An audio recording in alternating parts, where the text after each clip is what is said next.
What is up, buds?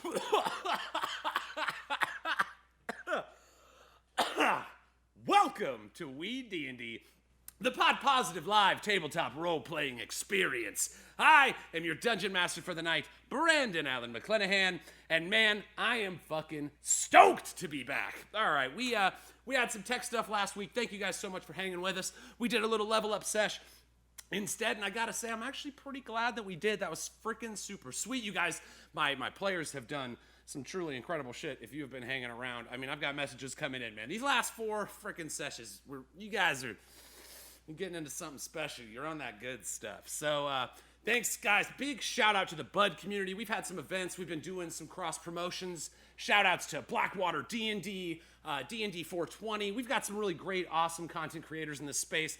We like to collaborate with each other and kind of just, it's a really great thing to be a part of, man. I cannot say enough about the Dungeons & Dragons creator community. It is full of awesome people. So thanks to all our friends, all the awesome shows that have reached out, but most importantly, thank you to our buds who have showed up so tough to all of these events and just been your awesome selves in chat. I cannot say just enough about what this community means to me and just to have this cool, awesome place where we can all come and hang out. So thank you guys for being just genuinely awesome people. I fucking love you. It's one of my favorite parts of the week to spend some time with you. So thank you so much for being here. Fucking mad love to the Buds community. We, on that front, we've got a couple exciting things. We do have a new Discord server. The deets will be dropped here in the Twitch chat. It'll also be all over the social media. I gotta tell you, since we launched it last week, we have had, 3 unofficial smokeouts in there with members of the cast and the Bud community. We kick it in the music room and we just share some tracks amongst one. I gotta say, I'm freaking loving it, man. You never know who's gonna be in there. Definitely come hang out in the Discord. And to wet your beak a little, to get the old beak wet, I am announcing that I will be pulling 5 players from the Discord server specifically. You have to be a member of the Discord server. I will be pulling 5 members from the Weed&d Discord and running a one-shot probably near the end of the month of December. So definitely get in there. I can't say enough about how great it's been. It is a lot of fun, and I hope to see you there. Hell, maybe even after the show. Maybe I'll just wrap it up here and then hop over there and have a little smoky toot with you. How freaking crazy could that be, right? Right. All right. My God, I'm sick of my own voice. Let's bring in these fantastic, amazing people, my favorite folks in the land, the 5 amazing performers that make up the cast of Weed&d, performers from on and around the Las Vegas Strip. Let me present to you my 5 favorite people in the world. Brenda, baby, I'm going to pass this joint through the internet to you there, and you go ahead and start us off. Wow! Muted. Sorry, but here I am. Hello, friends. It's Brenna Folger, Bruno the Serpent, and I am so excited to get back out on the road to adventure. So I'm gonna pass this over to Abby. And I think that's what jazz is. Yeah, I'm not too sure though. I'm still learning. Anyway, I'm Abby Dandy, aka Tynna Smoothhands, and I am just so freaking excited to be here. And I'm gonna pass this little joint of excitement over on to Drew. What do you got for me, Drew? Oh. What up, buds? Drew, Thoricus the Dwarf, kicking it old school. Thank you, T-Smooth. That's baby over there. She's baby. I'm baby. She's baby. She's baby. Everyone knows that. Anyway, yeah, this old man's tired as fuck. So, I think I'm just gonna take a nap this episode. You guys can just do whatever you want, and I'm just gonna sleep. So, that's what I got. I'm gonna smoke this, but I'm gonna pass it over to Jake first, because I'm a nice guy, and I want the show to start. Play some fucking D&D with you guys. Best friend? Ooh, such a nice guy. Damn, what a nice guy. Thank you, Drew. And thank you, everybody. Jake Taylor here again as Real Authorvon, level 7 Arcane Trickster Rogue with my level 7 buds. I'm just fucking stoked to be here as well. Can't wait to see what we're going to do. But, oh man, what's Gus got planned?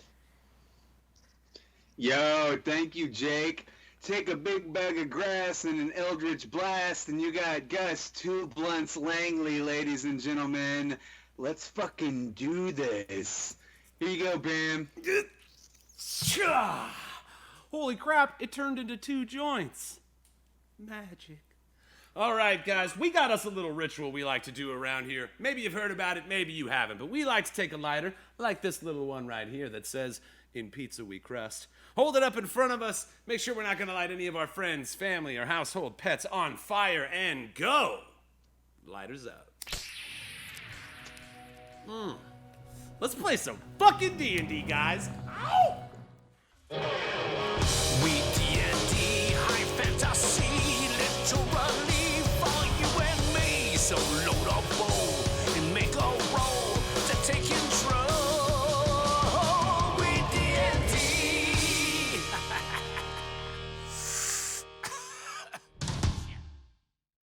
Whoo! God, I love that theme. I freaking love that theme. It's all our original music done by the brilliant Sandy Stein. All right, guys, what do you say you allow me to set the mood?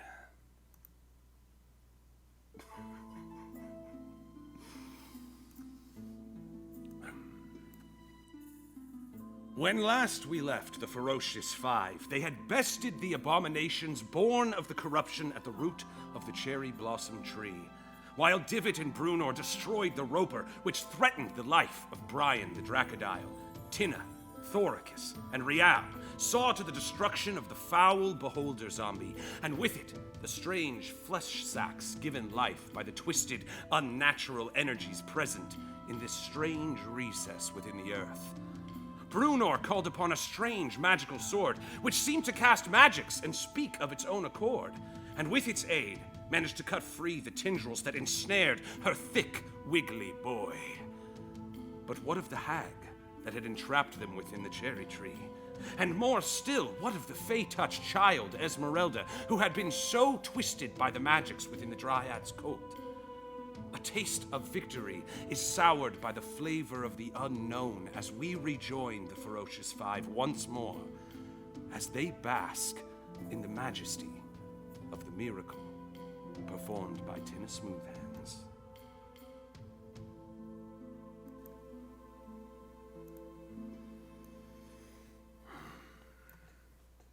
All right, guys.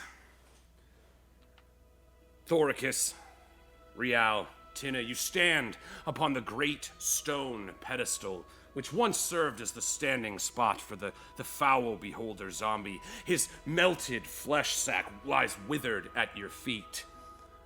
You see the brambles by which you fell through to this dark place within the earth. They seem to be sprawling with a friendlier energy, as the thorns that once appeared all around them start to succumb within the roots themselves, and flowers begin to bloom. You see pinks, reds, blues, purple, vibrant flowers seem to grow from the end of every bramble stalk all around you. The green, tainted arcane energy that lingered on the floor is purified by a beam of sunlight that comes and pierces through the brambles at last.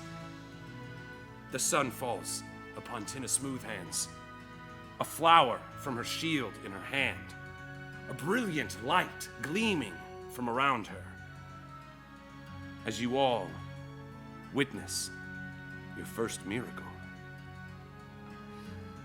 I step forward into this light and I feel safe. And I look, and if I'm correct, I'm not with all of my friends. I'm just surrounded by a few, and yet I sense this, what I've created, we are safe to regain some of our strength in this moment. And I look into the eyes of Thoricus right in front of me, and I feel deep in my heart, I feel a sense of amazement at my own power, and Right? yeah. Tynna, in this moment, as you feel this channeled energy, this blast, you are able to send back through the brambles a type of power you have never experienced, even with as close as you had become with Thera's Dune when you were a trickster cleric. This type of unbridled power, that feeling surge of a river of life energy at your hands. You feel that connection stronger than ever before. And for once, even you are aware of this radiant energy that just casts off of you. Now, Tynna, you've grown in power to level 7. You now access 4th level magics. Chauntea has gifted you with new, powerful magics. And so in this moment, as you look upon Thoricus, for the first time, you feel the protector role shifting from his shoulders to yours. And you look around at your friends and allies, and you feel a saintly feeling well up inside of you. A sense of benevolence you've never experienced before. And I look at Thoricus and I see that he is tired and he does need a rest. And I say, too old for this shit. yeah, you are, bud. We should find a place for us all to maybe take a rest and see what's going on. Hell yeah. As you say this, you look over. Divot, you're still kind of standing with your feet on the edge of the rocks. The lava of acid that's swirled all around this pedestal seems to have been purified by this sunlight as it came down in a mixture of the energies of Tynna. And when you look down now, instead of a bubbling pool of green energy, there is simply a pink swirling mist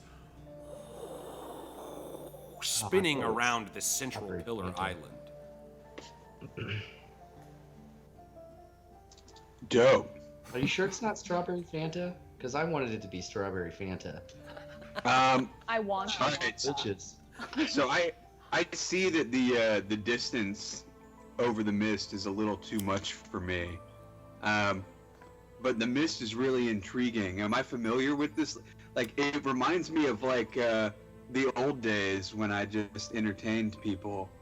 Do I know this mist? Proud of you. I love you, man. This is, as a DM, it's moments like these where you're like, he's grown up. Divot, yes, fantastic observation. This pink mist, this pink magic, you've seen this twice before. Once was at your most grand performance, if you'll recall, when you had that battle with Ubre the Calloused and you called upon that magical wave full of all those creatures. It was this vibrant pink magic. And you'd swear if you had took a scoop of it with a spoon, it would be the same fluid as this vapor, not a fluid, but kind of in a subliminal manner. It exists in 3 states: solid, liquid, and gas. That's right, kids. I know what subliminal means. Subliminal means. I don't know if it's subliminal now. I know being sublime is existing in 3 states. I have no reason why I'm talking about this. All right, I think the so sublimate goes straight from gas to a solid or solid to a gas. Yes. So, Gus, Divot, in this moment, you look down at this pink energy swirling around, and you are reminded of the other time, that mad tea party, when you watched your friends all lose their mind. It was as if this strange pink magic from all around the surrounding area had corrupted them right before you. It wasn't able to change your mind quite as strongly. Yes, you look down upon this energy, and it's absolutely a source that you are very familiar with. And so much so, Divot, that before you think better of it, your foot kind of steps off the edge. And as your foot... Yeah, I'm so drawn in that I'm not paying attention to what I'm doing, really. Exactly, yes. It's this, again, you being a warlock, you've gotten away from this magic a little bit. It feels like seeing an old friend. So you step your foot out, and as you feel kind of, as if what you would imagine stepping on a cloud feels like, just this light resistance on your foot as your studded, your extravagant boot begins to step down. As you shift your weight a little bit to your foot, it's as if you're standing on a solid. And then you feel as your foot that's on this cloud starts kind of dragging and spinning around, as your other foot that's still on the ground starts dragging amidst the stone. And you feel like you're getting pulled into this kind of like swirling mist around the island. Okay. I look at the rest of my group, and for some reason, even though this is scary, I feel safe. And I look at them, and I dive straight in, like, to the mist. That checks out. Yeah, that's right. Here he goes. Divot, you. Like a penguin belly slide on it. Yes, you hold your arms out and let yourself begin to fall as your green dragon scale vest kind of flares up behind you. And when you fall, it feels at first almost like you're bouncing on a trampoline. You feel as this soft resistance and energy kind of pushes against you. And you hop back up and you manage to land on your feet. And you all, Divot, you look down and you see your sister, Tynna Smoothhands, in her, with the robe covered in eyes that she donned amidst the battle with the Beholder zombie, as she looks up at you with almost a childish glee, as you kind of sillily, like a penguin kind of flopping around, start spinning around the entirety of this island in the air, making a good show of it, pretending not to be able to control it, but even though you feel like, actually, you know what, I can kind of slide on this the way that I like to, and the natural bard within you, it feels like the magic calls out to that part of you, and so as you're going around, you can't help but put on a little bit of a performance.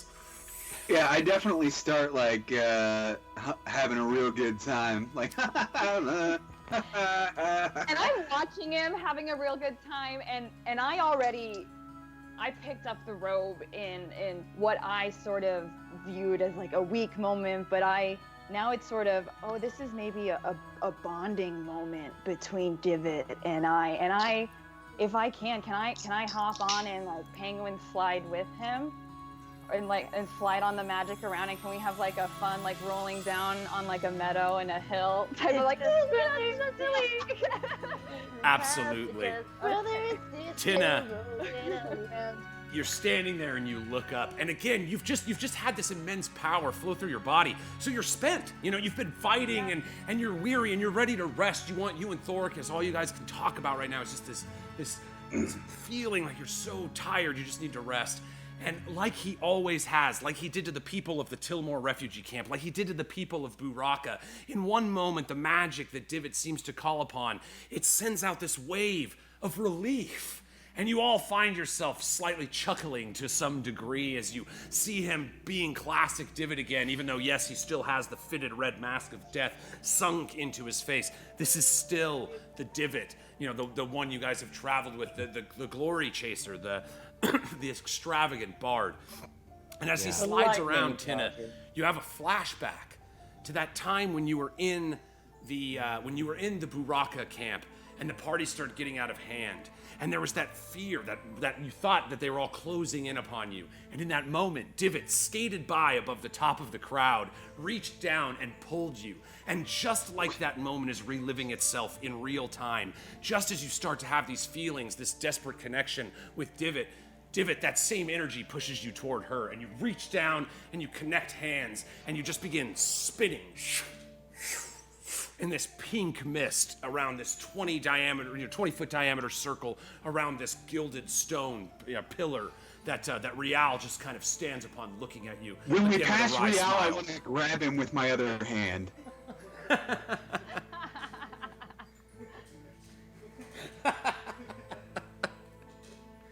Don't grab me. I'm tired. I need a nap. I'm too far away. I got stuff to do. All right, so yeah, Brunor, we kind of shift over to you. You're looking down at your thick, wiggly boy, Brian. Oh yes. Yes. I am investigating the Bry Man. You better believe that. You see, he's in full-on puppy mode. He's just happy he was able to actually stand up in battle alongside of you. Whether you know it or not, it has been wearing on Brian that he has to watch you continuously run off into battles, unable to protect you, where once he felt like he was your guardian. And so you see this look in his eyes as he looks at you with complete beaming pride, proud to be a member of this group, proud to fight alongside of you, and proud at your most recent kill. You see he kind of looks over with a big, crocodile smile at this giant stalagmite with this, where an eyeball once was, this huge explosion of green goo just kind of dripping down the front of it. All around it in a great pile, this blue magical blood that just kind of ekes around the floor and kind of sizzles a little bit. The fallen tendrils of the great beast on the ground all around it, and right next to Brian's feet, the ones you yourself were finally able to cut off. And you look down, how are you able to cut that off? You look down, and there's that sword in your hand. Yeah! Sword. Again, the universe around this sword vibrates with a strange energy. And although you're not attuned to this sword yet, you can tell there are some pretty powerful magics at play. It's just there's a pulse and a vibration to this power that you probably haven't seen or felt anything like since that blue stone from the very beginning of our adventure. Yes. And so it excites you, just the thrill of being an adventure, the idea of great magical items from the Forgotten Kingdoms. You hold it in your hand, and for a moment, you feel a little too prideful. You start thinking about how you could use the sword alone to curve the tide of the dragon Exonius in your homeland. You start thinking about how your friends may be plotting against you in hopes of getting the sword from you. But then you kind of cast them off with a second look around the room, and that strange force is gone. Oh, God. Not one of these again. It's just righteous. All right. I kind of want to make sure that I want to investigate the tree. Is there anything worth looking at with that tree other than how awesome it looks? All right, so the this base here, kind of, you see the blue goo that's kind of wicked. Are you talking about the north point here? Yes. Yeah. Okay, so yeah, you kind of look past the corpse of that roper, and now, if you'll recall, during the battle, where you're standing right now, it seemed like it was a solid wall. And when the beast withdrew from being afraid of Divot's dissonant whispers, it scooted back and revealed this kind of room that's behind it. And, as the brambles twisted down and everything, suddenly, now that everything's kind of, purified in this benevolent garden that Tynna has seemingly summoned from out of nowhere, you suddenly become aware of 5 objects just beyond the roper. You kind of glance over to your right, and closest to you here, I'll kind of ping it on the map. You see a coffin. A brown, very extravagantly well-made coffin. And as you kind of look at it, you let your eyes scoot just farther into the room, and you see another coffin with blue and black iron on the far side. You kind of have to continue moving around the roper a little bit, to kind of peek around. And you see there's a great statue that sits in the center of the room. You kind of keep looking beyond, and you see 2 more coffins of that same blue and purple metal here in the northwest side of the room. Oh, curiouser and curiouser. Okay, so I take the moment to look back at my party, and I see them spinning in the air in magical mist. Yeah, whatever they're doing, just living their best life. And I take As you do. I just kind of go like, "Hey guys, I'm gonna investigate more this way, because I've learned my lesson that, like, if I just walk away, like, shit happens, They don't need to follow me. I'm just trying to be like, hey, I'm this way in case I'm fucking gone. Like, Divot, you and Tynna are kind of caught up in this rapturous moment. But, Thoricus, you're more tired than impressed in this moment. You're like, why are they, it's like, now you're trying to find the best, where's the softest spot to sleep in this room, Yeah, I want to, like, yelling at the kids, be like, hey, just toss me your packs. I'll set up the camp. And while you're saying that, you hear a shout from over your shoulder, and it's Brunor letting you know she's investigating something. Yeah, no, I didn't need any help. Thank you. I'll just set it up by myself. all right, cool, bye, and I walk. Perfect. Evidently, sarcasm hasn't been invented yet. It's post-Forgotten Realms. All right. Are these things by Brian? Are these, if he eats any of this stuff, is he gonna die? Do I need to investigate that? You don't think want him to so. die. However, Brian has basically at this point glued himself to your feet. Okay, so cool. wherever you go, he's right next to you. Brian too has learned not to let you wander off. So you see that even though that thick wiggly boy loves a good bite to eat, he is laser focused on, again, kind of proving himself to you that he too can remain by your side through this epic journey. So I'm gonna keep my head on a swivel, and then I'm going to investigate this coffin, brethren. So you You begin walking up to it kind of sticks out from the others in the sense that it's got a brown coffin lid. And you're looking at it, and you don't know why, but you're positive that this wood that makes up this coffin was the wood of a ship. Almost as if the wood itself speaks to you in an aquatic language only creatures of the sea could know. You feel it almost reach out at you as you get closer to it. The moisture that must be trapped within the wood, the stories of whatever great vessel this must have been. You feel legends that you don't have names or words or faces for, but you can feel like you're getting closer to them as you move closer to this box. You look down, there's a small placard below the coffin covered with dust. You brush away a layer of dust, seemingly grown over hundreds of years, maybe even thousands. You shuffle away this dust, and emblazoned on the placard at the base of this brown ship's wood coffin is the word, the ruler. Words. There's 2 words. I should have said words. But the words, the ruler.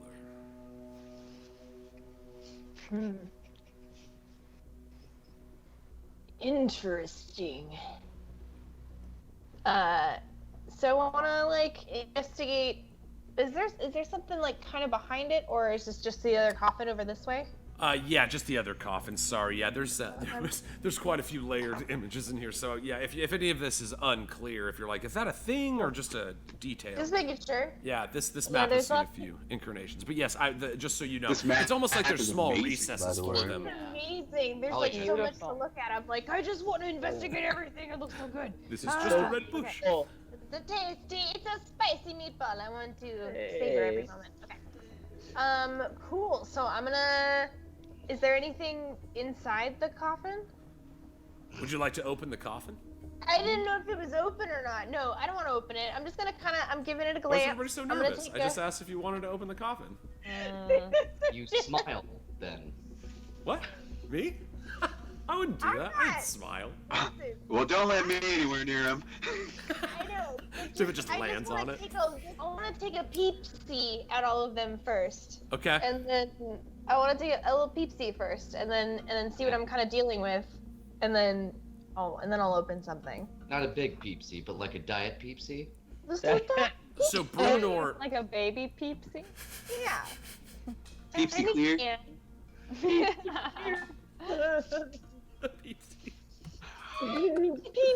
clear. You guys are killing it. All right. So the same way.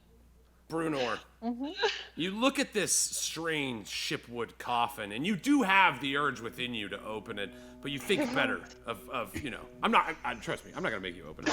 I was just curious if you were gonna. That's all. So I just asked a question. Well, so I pause, and then I look at Brian. I want to look at Brian and be like, should I open this coffin now? So you look over at Brian, and he's like looking at you, and you see him give you like a. I just feel like. And then he's like gesturing to your friends that are all like right over there. He's like. Yeah. And this little wing is like.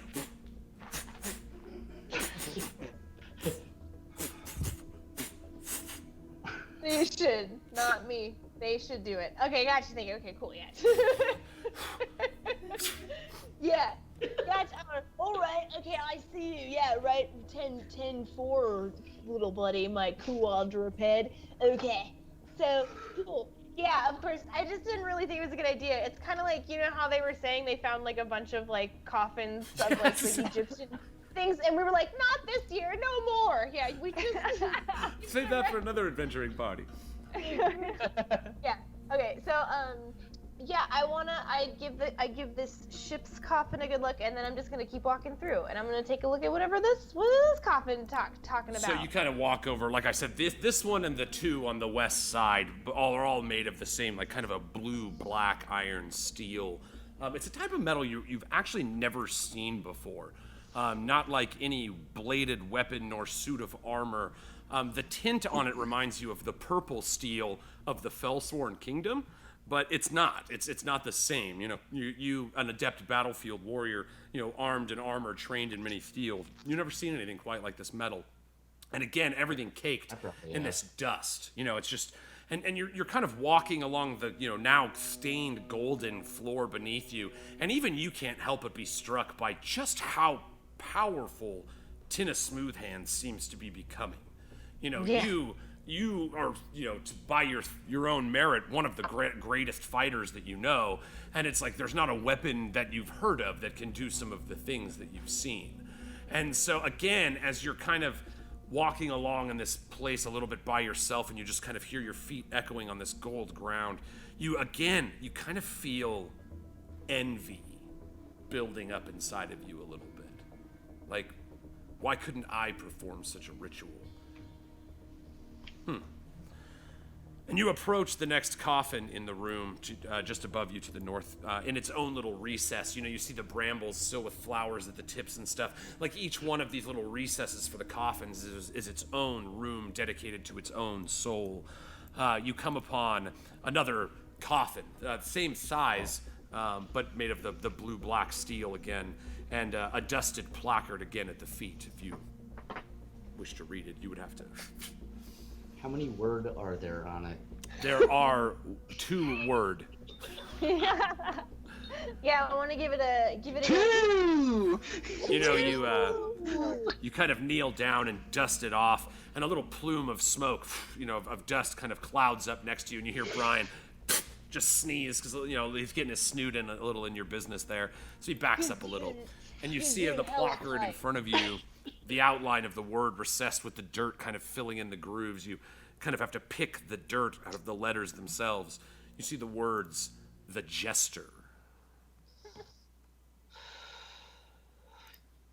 excellent. And now I want to take a look at what the hell this statue's all about. Bing, bang, boom. You begin walking around, you know, now on the other side of the roper. You can't really see too much of your other friends on the pedestal other than Divot and Tynna, who still are just kind of like in a little world of their own, just having a good old time.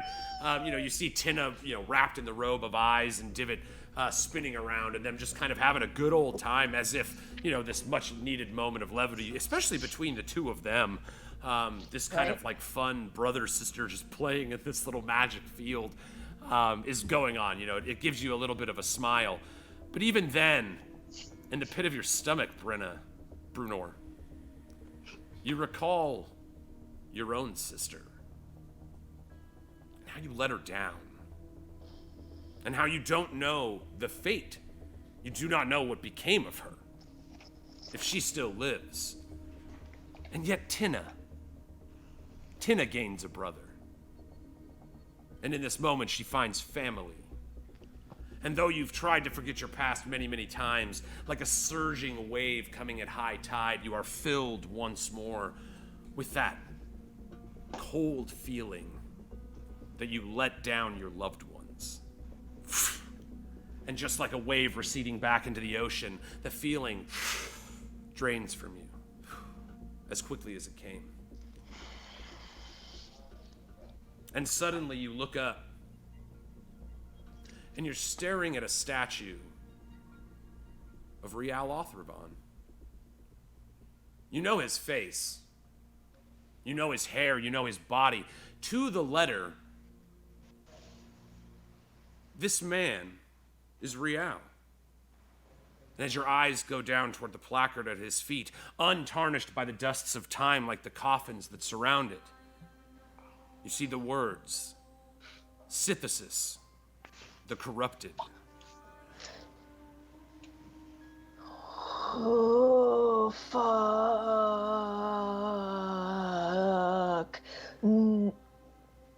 Fuck. You back up, that cold chill kind of shoots down your spine like the shiver in the event at Buraka. What could this possibly mean? I look down at Brian. You see Brian's like... and then just his little wing is like...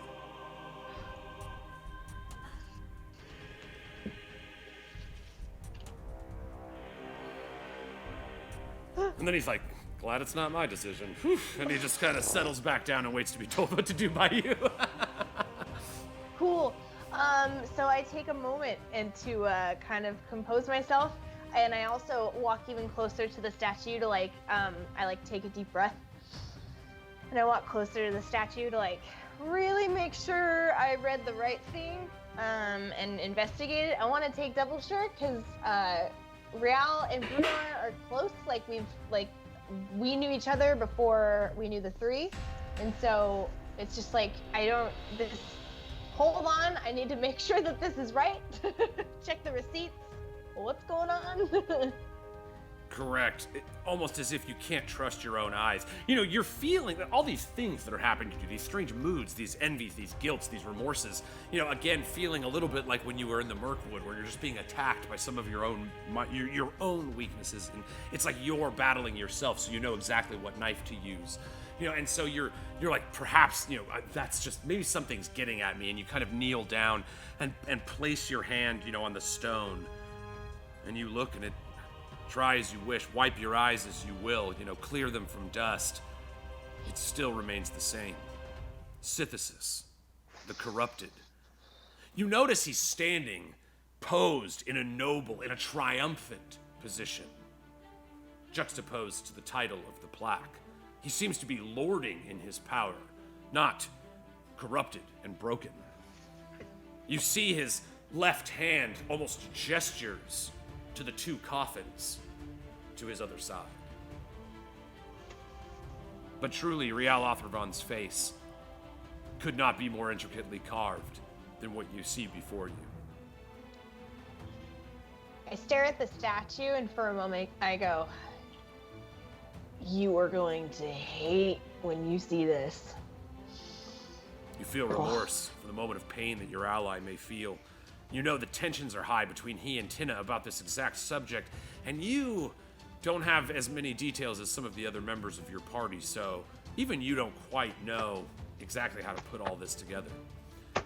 Yeah, I only really know that, like, every time he gets brought up, Real reacts, and I only know that it's just been, like, the main, biggest issue of her entire thing. Like, ah! So, yeah, we've had a lot of issues with Tynna seeing his face and things, and, you know, it's, I feel the vibes, and I know that he's gonna hate as soon as he sees this. And it's gonna break him, it's gonna break his heart. So, my eyes follow down, and I see the other two coffins, and I want to investigate those as well. So I'm gonna try to make my way all the way around before I meet up with the rest of the group. Do a full lazy river around the Yeah. thing. You begin moving away from the statue, and that feeling that you get inside an old house as you walk past a painting, as if the eyes are following you. You stop for a moment and have to re-look at the statue. The eyes still frozen in place, position unmoved. But God, if you don't feel like you're being watched. You begin to step away, you know, hand ready near Angerel in case, you know, your blade be needed. Although you feel the call of this new sword in your hand a little stronger. Looking around, you move forward to the next black-blue steel coffin. Again, a placard on the ground, dust with ash. You know, brush it off as you have the others, and you read the words, "The Blade Master." Well, that's not me. Continuing on, you get to the last of the coffins in the recess that you found hidden behind the great roper. You know, your foot kind of almost steps in one of these dead tentacles that lay nearby as you look at this mighty beast that you somehow managed to fell while battling another mighty beast. Oh, yeah. You turn back to the placard. This one, as you begin to brush the dust away, the same kind of benevolent energy that you feel now stained on the floor and in the flowers of the room around you seems to be emanating from this placard and this coffin in the same way that the ocean called to you from the other coffin. And this feeling, it feels very familiar to an energy that you're literally surrounded with right now. This coffin hums with the same power that Tynna exudes. And you brush away the dust, and you read the words, "The Benevolent."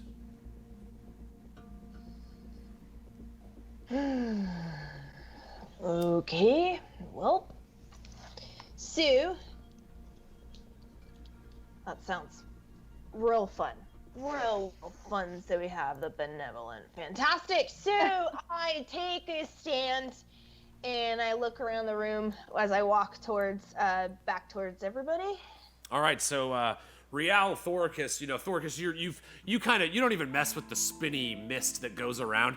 You don't even bother jumping. You just kind of stomp begrudgingly across the pink magical mist, and it supports your feet as you go, and you're just kind of like, bam, humbug, you're looking around, you're like, I don't even really like this color anyway.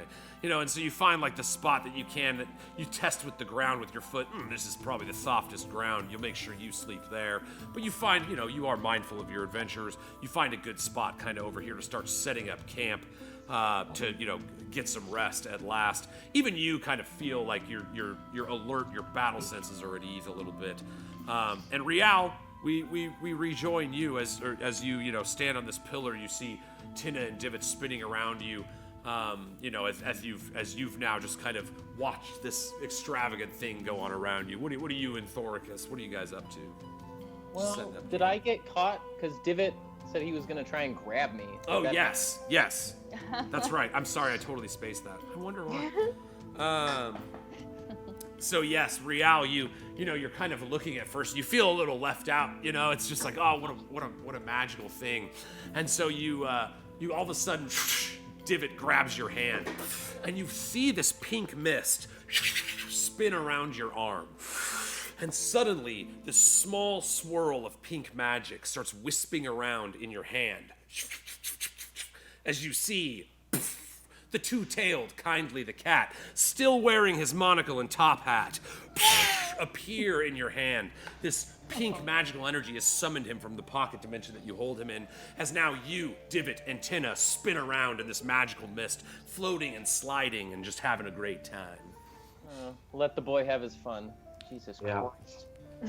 Meta knowledge sucks.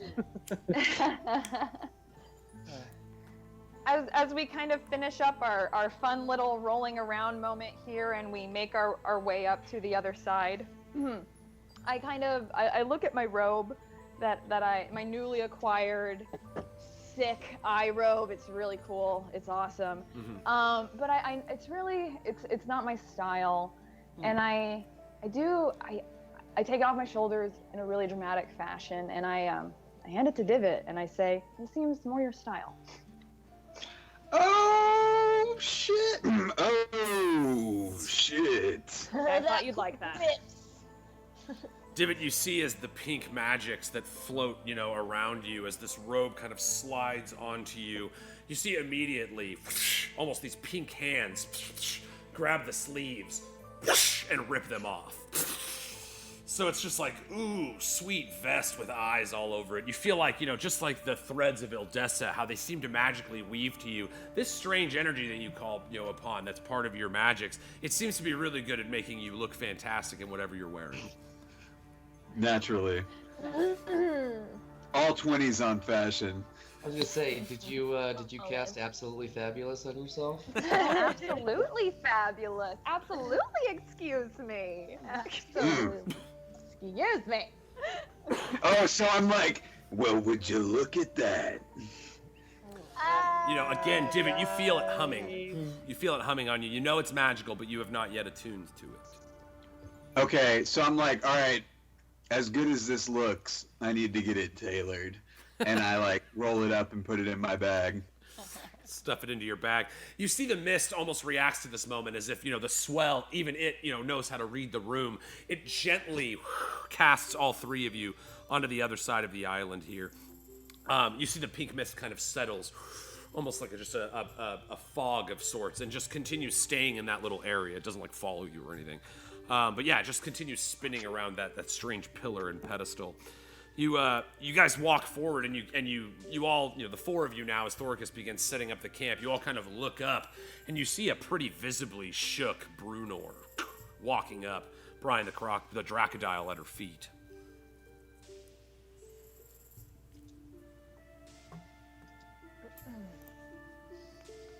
These Right, tents are to set themselves up. Just So, all right, I can help. So I'm gonna walk over and start setting up camp, and then I want to put the sword down, and I want to help set up camp.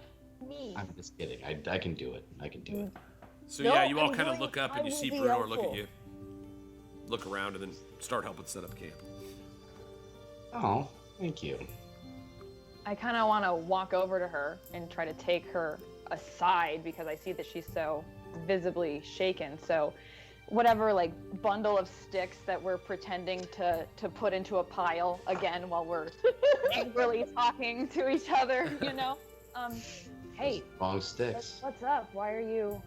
what's going on? Just once we're done setting up camp, we'll talk about it. I just need a moment to collect my thoughts, and let's just set up camp, okay?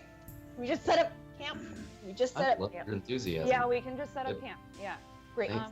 Bruno, So- in that moment, you're kind of torn. You feel the energy of Tynna. She gets closer to you. You know, it's like when Superman walks up and puts his arm around your shoulder or something. But as she gets closer to you, that same heart, that resonance of energy from the last coffin that you looked at, you feel like you're being pulled in two directions almost. You know, you're like, oh my gosh, that's, you know that, you know, what you know and what they know.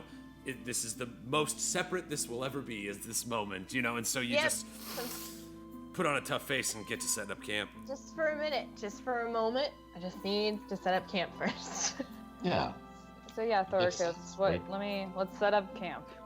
So you guys pull out all your bedrolls and Oh, and that various energy. things. You know, again, the ground itself very soft. It feels like the temperature is just right. It's a little humid, but it's like the air itself in this place where it was once cold and dank and dark. It feels, you know, like somebody opened a couple windows and the air has just come through it. It's crisp to the nose. You know, you look around and it's just like truly a majestic sight. You know, this benevolent garden summoned forth by Tynna's magic. And as I'm setting all my stuff up, I do want to put the sword down because, like, I have nowhere to like put it yet. So I'm just gonna put the sword down with all my stuff. So all of you kind of do notice this. You know, Brunor, famously aided by the blade of Angelo, blade of the Keeper, is firmly cupped at her side. You know, it's sheathed. And as she sets down this golden gilded handled sword, and it, again, on the hilt of the blade, you know, this curved blade, kind of like a falchion, the handle itself has 3 settings for gemstones. One of them is filled with this purple, very like heavy purple amethyst gemstone. The other 2 are gone, just empty sockets. As soon as this sword is set on the ground, and all of you look at it, in the pit of your stomach, you're a little jealous that Brunor was holding it. And again, just kind of goes away. But just this strange thing just kind of hits all of you at the same time. Odd. Odd indeed. All right. I'm jealous and thankful because I feel like I have enough shit to carry right now. I don't know. One more blade. One more blade. Yeah, no, it's a cool blade, but yeah, no, Okay. I'm already carrying way too much shit. Our camp set up. Can I do this to all of my friends now? Oh yeah. You know, you've got a small fire made for warmth. You know, you find as you reach over to, you know, you're like, I don't have any firewood down here. You see almost the brambles reach out in answer of your question as dry bramble roots snap in front of you and fall like a pile of twigs at your feet, as if being offered by the earth to nourish your fire. You grab the sticks, strike them with the flint, and the warm hearth of a fire begins to wash over all of your weary, adventured bodies. All of you are kind of besieged by a wave of what you've just gone through. You recall the death of the dragon Harnax in the village of Emerella, taking the girl Esmeralda on the long voyage down the road, the death of your horses, the broken hoopty at the hands of the earth elemental. No sooner had you recovered from that than you braved the mountain passes where you narrowly avoided a seemingly large ambush by a large number of goblins. Continuing along the path toward the Dryad's Cult itself, beyond the cherry tree which once stood at the top of this clearing, the battle with the large tree spirits, the beasts brought life by this strange ritual that you all seemingly interrupted.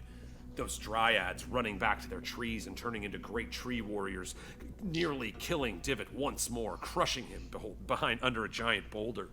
The mad tea party, the betrayal. Tynna, the realization for the first time since all this combat cleared that you did choose to let Divot die to save Thoricus. Thank you. All of these things surge into you all at once as you sit around a fire. The look on everyone's face a little terse, even Divot, but none more so than Brunor, the serpent. What do you do, Brunor? Okay, do you guys want to hear something that is totally bogus? Oh my David's God. like, hold on. Okay, Yeah. what? Oh. Seriously, what though? What's going on? Hold on, I had to smoke about it. Okay, so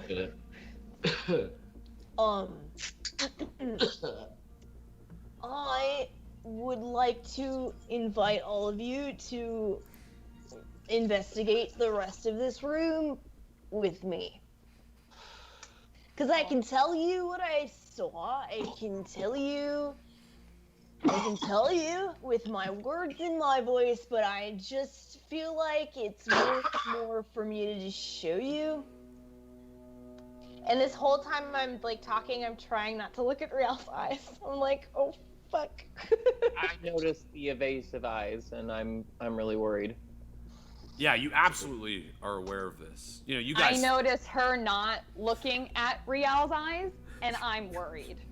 I don't notice because I'm so terrified. So you're all noticing, and I'm just trying to keep my shit together because My skin is on fire. But wait, so we're not gonna take a nap? Thoricus, you can do whatever you want, but I mean, I'm listening to Bruno right now. okay. I'm just saying, go look, go and No, I need you to come I'm with gonna me. go. I have one question, Brunor. Oh, yeah, good. sure. Do you think that whatever is about to happen is gonna make everybody smile? You talk like this now? Yeah, what's happening? I like this new voice. Pretty He's exciting. a revenant I now. like He got a new voice. it. It rips. Rips. No. But you know what, though? It is going to give us a thing to do for the next few hours, I think. And I'm like, look, I love it. Do you Okay. think that, and I look over at Thoricus and I'm not sure that he's actually awake. His eyes might be open, but he's asleep. Yeah. Like, and I'm like,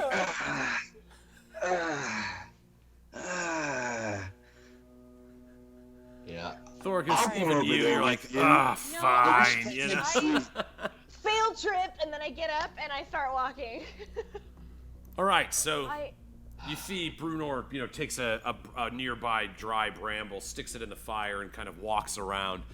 And she begins to show, you know, do all of you follow suit? Yeah, I guess. yeah. oh, You're like half in your sleeping bag. All right, but I'm sleeping as soon as this is done. yeah. You're Stop still for like too long, eating I am soup. gonna fall asleep. All right, so you walk, you know, you see the brown wood coffin. Brunor holds the torch down, and you see illuminated the words, "The Ruler." You again move to the second coffin, the first of the black and blue steel coffins. Thoricus, you have the same experience that Brunor did. You're a master of many metals, and you have not yet seen a steel quite like this. It calls of an era or an age that you know very little of. This metal, it's fine, but you're not quite sure how it's made, like how you would recreate it. You see again as the torch of Brunor washes this orange and yellow light upon the black cold steel placard. You see the words, "The Jester." And as you begin walking toward the statue, you know, Divot, you're kind of in the back. You're like, you can feel that a bad time might be coming, you know? And so you're like, maybe and you're kind of just pointing back to the fire for a second. And you, even though you've been getting better at pushing it away, you begin to keenly aware of that heartbeat that you now hear at all times, no matter how far away you are from Rial Othravon, who currently, you know, is standing pretty close to you. And you hear this, and you once more, you know, as you've trained yourself to do over time, kind of push it away in the back.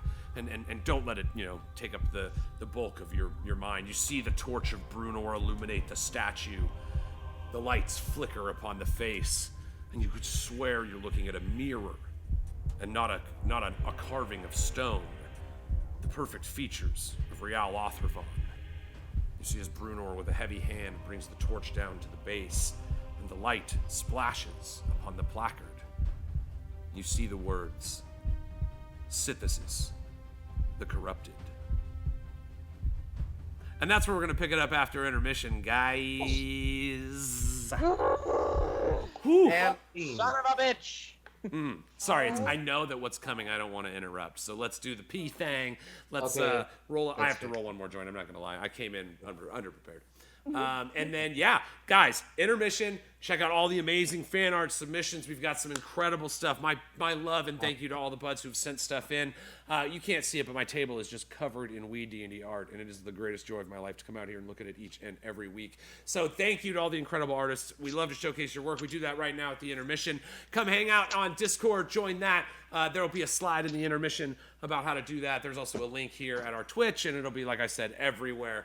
And please listen to all these incredible tracks by Sandy Stein. He has been bringing in some real thunder recently. So we love showcasing. You actually get to hear the songs rather than, the backlighting of it. You actually get to hear the songs in their full, brilliant fury. So big love. Love you guys. Intermission, 10 minutes. We'll be back. And, woo, things is getting, woo. Yo.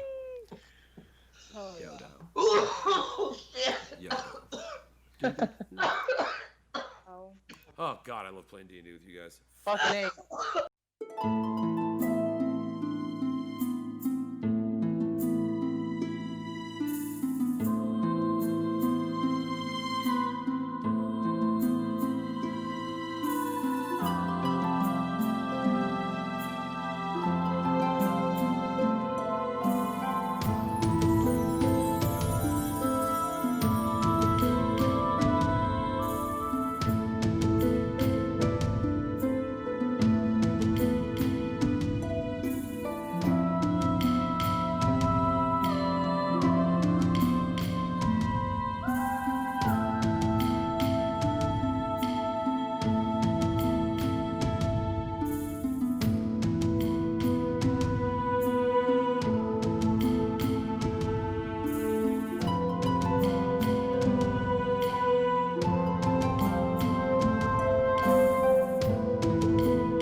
Whoa, cricket.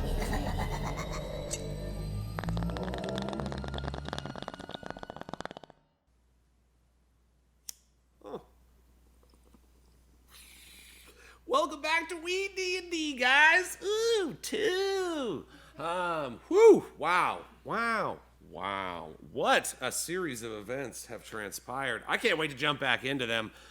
So shit, I say we're just gonna jump right in. Let me drop some of these tunes. You all stand on the golden ground, changed, purified in color by the magics of Tynna Smoothhands. The glowing torch held by Brunor illuminates the cold black steel placard at the base of the statue whose face matches that of your own ally, Rial Othervan. The placard reads, Synthesis, the Corrupted. Divot, as you stand looking at it, no matter how hard you try, the heartbeat returns. And suddenly, like a drum beating out of time, you start hearing a faint, second heartbeat.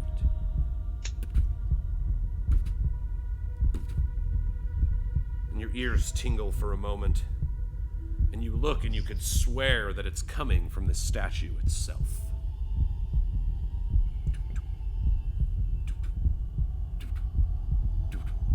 Is it getting louder? No.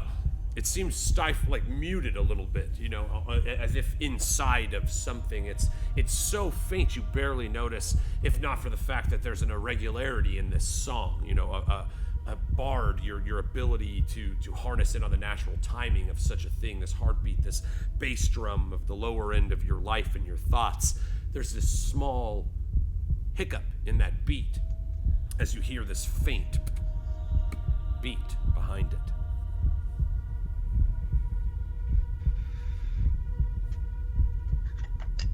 Give me 1 second.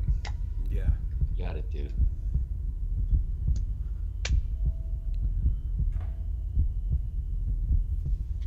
All right. Okay, y'all. I look at the statue and I yell at everybody, "Get back!"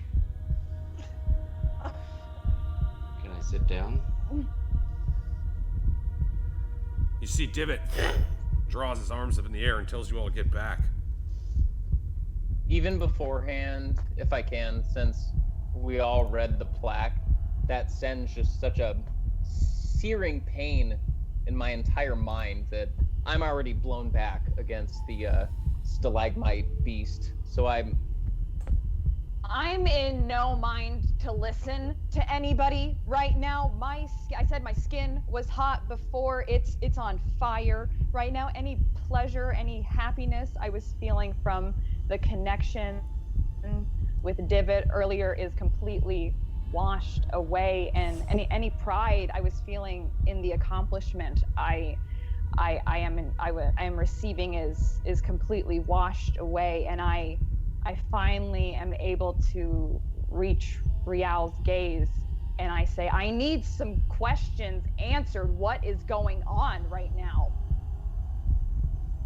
And I say, there is an evil presence within the statue, even still now. So, we're not gonna take a nap. Like, at all? You guys really don't want to rest? At all? I take a couple steps back and I look at I look back at Thoricus and I go, not until we destroy whatever the hell the statue is. Do you want to help us out with that? Do you want to help us out? Do you want to just be a help right now and then maybe destroy the statue? Maybe Raise just your voice at me, young daddy. maybe you can destroy the statue. Like, the more angrier I get, the more that I like chew my California. I'm convinced enough to help destroy the statue with everybody, but I'm still on edge that it's Rial's image in the statue. I'm gonna scramble. Thing up. Doesn't look a thing like Rial. David, what are we doing? Come on, you're running the show. You told us to get back. What's up? Yeah, okay, I comply and I get back. Like far enough, like a little ways back from the statue. Yeah. Okay. Yeah, you can all control your tokens and put yourself where you would be. The statue, just because it is kind of hidden behind a bramble, I'll ping it there for you. You know, feel free to place yourself where you will. You're being ludicrous right now, Divot. Well, what do you want to do? I'm gonna scramble into my. Decide soon. I'm just gonna go bury my axe in the middle of the fucking statue's chest and get it over with. I'm gonna like scramble into my rucksack. I'm still just kind of fucked up from all this. You feel the fog in your mind. I'm gonna pull out the Esmeralda painting where there was the two. There was the synthesis with Rial's face, but the real Rial was shouting in the back. I'm just gonna show that to everyone. You guys see it, you know, the strange prophetic painting painted by the unremarkable Esmeralda. You know, again, to describe this scene, you see the harsh paints drug and scraped into the canvas by her fingernails that bled as she created this piece. And you see Divot in his extravagant dragon scale vest standing in the back with this beam of eldritch energy arcing from him. You see Tynna on the far side, the far right side of the image, floating in this glowing yellow energy. Meanwhile, Thoricus Onyxheart has his dual-bladed axe buried in the chest of a swirl of shadows with the face of Rial Othravan. Behind him, a second Rial screams in pain, his face twisted as if the axe itself was striking his own chest. Brunor the serpent, absent from the image. I've backed up closer to the coffin that looks like it was made from a ship, and I see Rial holding up the painting, and it's not doing anything to convince me of the matter of his character, and I look at him with further distrust in my eyes. Maybe I took the picture. Like, maybe it's from my angle. Wait, what am I doing? What do you see, Bruno? It's just me, like. That makes right. Yeah, that totally makes sense. Yeah. All right. It from my eyes. I see. Okay. Right, like she took the picture out of your head and painted it. Clearly. 100, fam. Okay. Well then, let's destroy the statue. You said you see something about this form here still, whatever you said, like, we should destroy it, right? That's we're gonna. I have a special connection with evil, and I can feel it emanating from the statue. I trust. I don't know if that means we want to deal with what's inside of it, but I don't want to sleep anywhere near that fucking thing. I did hear for a nap. That's my vote, and Divot now is voting for a nap. Just so you guys know. I would also like a nap. I just need to get rid of this spooky bitch first. I'm feeling pretty cranky, okay? Remember the statue? Remember the statue at the church of yourself. I don't think these visions need to be lived out.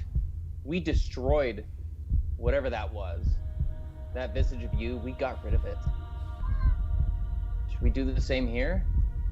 Kindly agrees, evidently. Yeah, he does. He's right here. I figured. I heard it. Monocle, top hat. I heard that, best friend. So, okay. Yeah, whatever you guys want to do. I'm still, again, on the nap side of the vote, whatever way that goes. But we can do whatever. I hear you, Thoricus, and yeah, I wanna have a nap too, but yeah, I also don't trust you, Rial. I want to send a mental message to Thoricus and be like, "Yo, bury your axe in that thing's chest, like in the fucking painting." Right?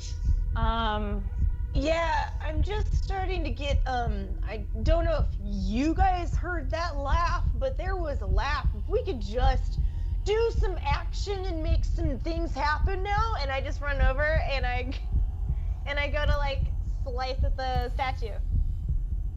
So you run up, which are you using, Angelo? Yes. All right, so Brunor, you're, kind of fed up with all the shitty chat. You grab Andrel, Blade of the Keeper, the gleaming blade with the green runes that seem to magically illuminate whenever you grab the hilt. You see the runes light up as you start walking toward the statue. You take a swing at it. Go ahead and give me an attack. I'm doing Just because if you roll a 1, it'll be hilarious. Well, 22! 22!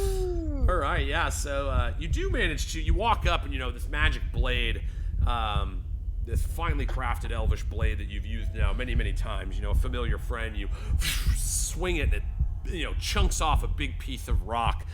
You kind of look up at the statue now. You take it in. Again, it's, he's kind of standing in this pompous form, his right hand lifted toward the sky, his left kind of gesturing toward the coffins to the other side. Broad, proud shoulders, kind of a body form you haven't really seen out of the Real that you know, kind of a sullen fellow. This picture of Real emanates a bravado, a pride. And so, again, kind of in conflict with the placard which states Sithis the Corrupted. But yes, Brunor, you are right. You did detect this strange laughter that just kind of echoed through the room a little bit. Just a strange... Oh, I thought I was just delusional because I was so tired. I did hear.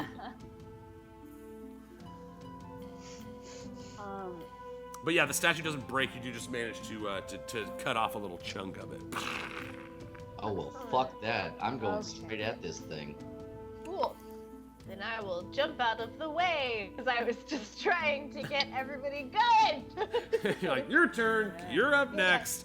So yeah, Thoricus, as you step up toward this thing and start the cyclone, battle style of your dual-bladed axe, you do notice that the stone of this statue does appear to be the same type of stone as the Blightbringer itself is made of. If you recall, you tore that axe out of a statue that was called Thoricus, the Blightbringer, and in homage to that kind of dark prophecy, you have mixed your blade now to be half light and half that heavy darkness. But the stone itself seems to match, so you kind of pivot and get ready to hit it with the heft of the axe. Go ahead and give me an attack. Yeah. Hits it. Ooh. Swing, swing. Swing, swing. Swing, Aw, swing. I wish I had a reason to give you disadvantage. But yes, no, a 15 AC is not good enough. You come down and you see the stone, even though it's the sharpened cutting edge of the Blightbringer, it just kind of bounces off the rock. And you kind of, get angry a little bit and swing it back one more time. And you see the rock just kind of locks into it. And you try pulling your weapon out, and it won't move. You start pulling on it, and it doesn't budge. It feels like the two stones have melded. Divot. As the stone hits the blade, the second heartbeat starts beating even louder in your ears, and you feel compelled forward.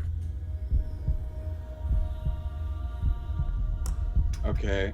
I look Real in the eyes, and I have one hand outstretched towards the statue, and I'm like, give me a reason not to destroy this thing.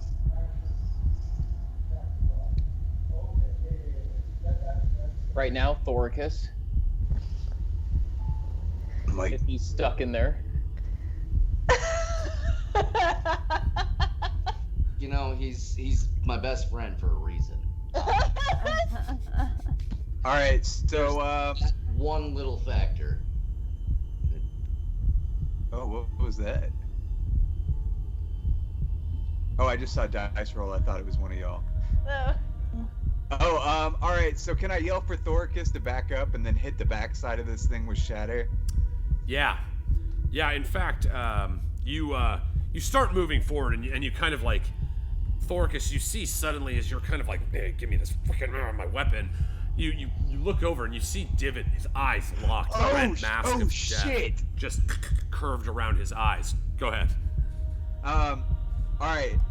It didn't happen yet, so I want to change my mind real quick. Yeah. I want to do something a little different. You're still up. Oh God. I want to use my new invocation that just comes. I'm like, oh shit, and I want to look at the fact that his weapon is stuck, right? And I want to just like turn into the biggest, scariest thing that I can imagine. I'm gonna use Sculptor of Flesh to turn into a big, sick-side bear monster, and I'm gonna pull my man's weapon out for him. Wow. Aw. Wow. All right, you guys have Okay. yet to see it. What a bud. Hell yeah. The whispering pink mists that surround the swirling citadel, or the a column behind you, start channeling as you see Divot looking down at his body as if it was a stranger. And he's as if he's seeing something that none of you all see. And suddenly you watch as his bones and his muscles tense as this wave of pink mist from the surrounding aisle begins to wrap around him. And you see as the swirling pink mist completely wraps his body, it begins to peel away. And you see the actual physical six-eyed bear peel out of this giant pink magical energy cone, shedding the magical energy which turns back into mist as he throws it to the ground. You see this giant six-eyed bear paw reach down and grab the sword. Divot, I'm gonna give you... You see Divot? He's a fucking bear now. Whoa. I just wanted to go to bed. Divot, awesome. go ahead and I believe, if I'm not mistaken, you have a six-eyed bear token, or a character sheet. Go ahead and give me a Nice. strength check with that character. Unless you just want Alright. to do it. The sheet is a little different. I guess I just hit strength. Yes, just click on strength. It is weird. I'm sorry, that's actually the way it looks for DMs with monsters. So yeah, 17. You you start pulling on the handle of the axe, and you feel the stone sliding against each other, but not yielding, no give, as this strange two, gray stoned-hued rocks, seemingly from another era, hold each other almost like strong magnets. As you attempt to try to pull it away, even in this massive, giant, strong form, it's just so everybody knows it's the giant ape template. But it's even with this massive strength, you are stronger than Thorgus. You have a +6 to your strength right now. You are still unable to pull the blade away. You hear the beating heart. Divot, as your hand, touches the blade, you're at the midsection of the Blightbringer and the Fury fused together. Your hands suddenly start vibrating. And you feel the vibration sync up with the heartbeat sound that you hear faintly beating away from within the idol. And if you so choose Divot right now, you are allowed to cast Shatter without a spell slot. Fuck yeah. All right, give me a Shatter then, bud. Feel the vibration. Oh my god. Feel It's it. like feel Fun it. Kiss. All right, so I let out like a super loud roar right in the face of the statue, and boom. Nice, 17 damage. All right, it does get to make a save. It's a big thing. Boom, boom, 12 fail, 17 damage. Divot, the vibration of the handle begins to vibrate strongly. You killed it, buddy. Go ahead and describe it. All right, so I feel the vibrations, and I hear the heartbeat, and the vibrations like come through me and resonate in my chest. And I look at the statue because I'm this like big bear monster, and I like grab the axe as hard as I can, and then just scream roar right at the statue like, "Wah!" and like shatter it. You pull the blade out, and rather than pull away from itself, it's like a piece of the statue just comes with it. As you tear it, you see the stones just explode.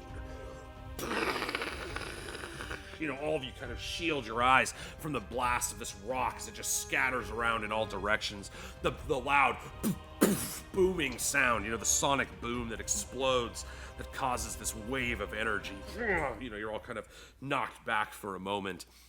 And you, Thorkus, wave a little bit of dust away from your eyes. And for a brief moment, you think you see Divot place something in his mouth.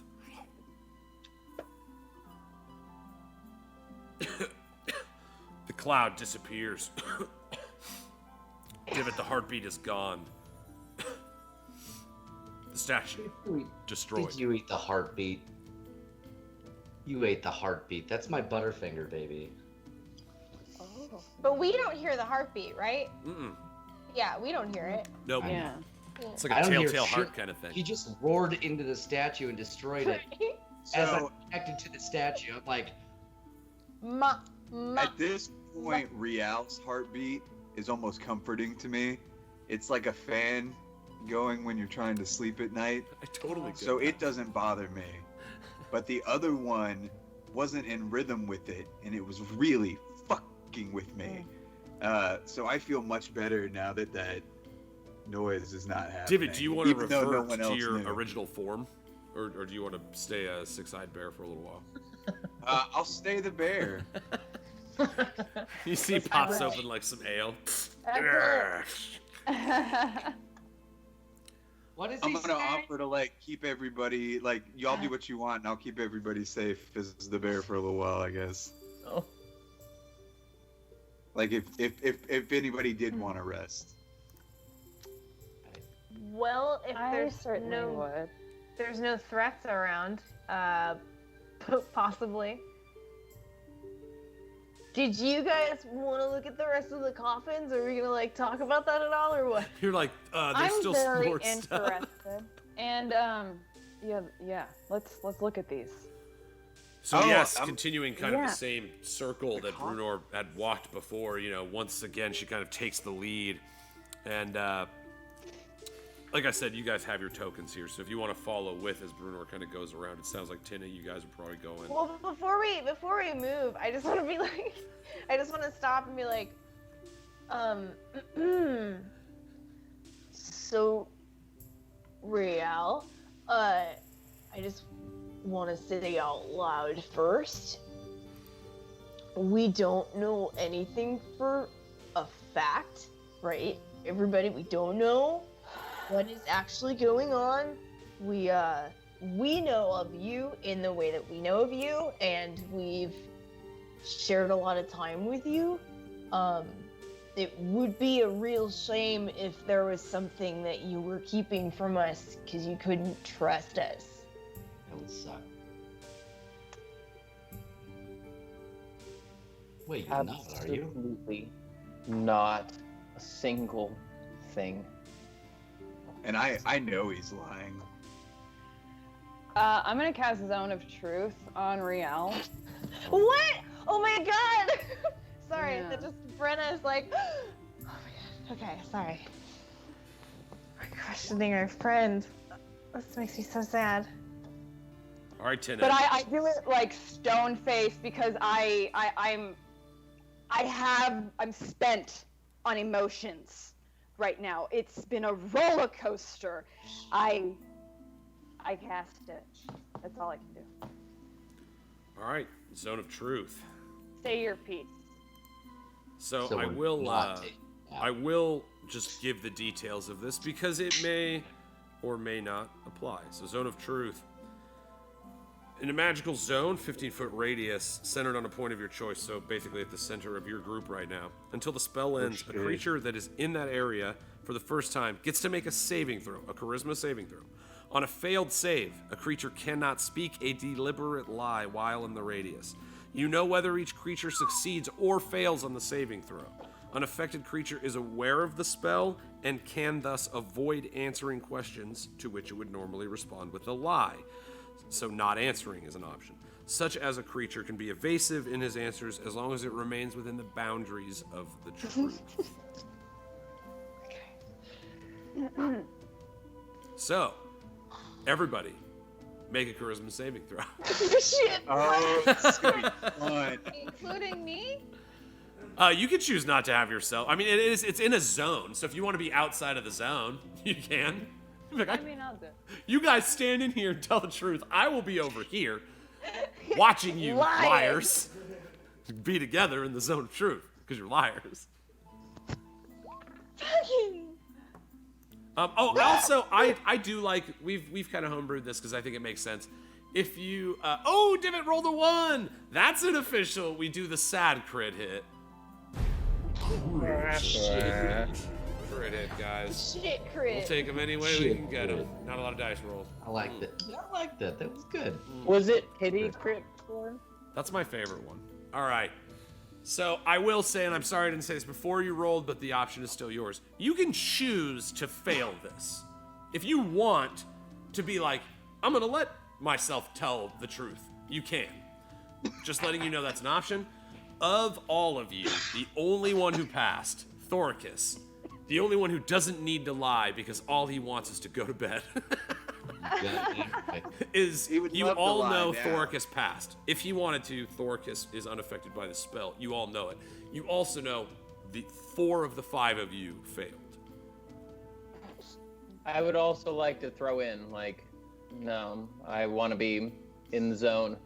All right, so you guys also acknowledge that Rial allows the magic to consume him.